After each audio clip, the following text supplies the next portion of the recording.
ang tanong, kung si Kristo man po na ating Panginoon, nakagawa ng mga himala, kababalaghan, milagro, ano lamang pong ibinabadya nun? Ibig bang sabihin siya ay Diyos?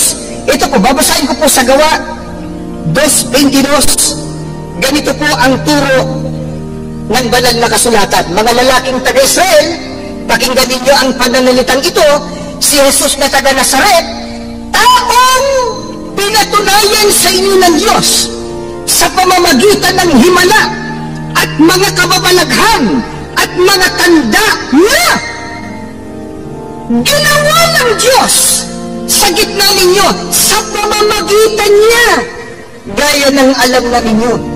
Ang gumawa pala nun, sino po? Ang Diyos. Kinasangkapan lang ang ating Panginoong Jesucristo sa pamamagitan ni Kristo. Pero namamalagi po, ang sabi, anong likas na kalagay ni Kristo? Taong pinatunayan ng Diyos. Hindi sinabing Diyos na pinatunayan ng Diyos. Magiging dalawa Diyos.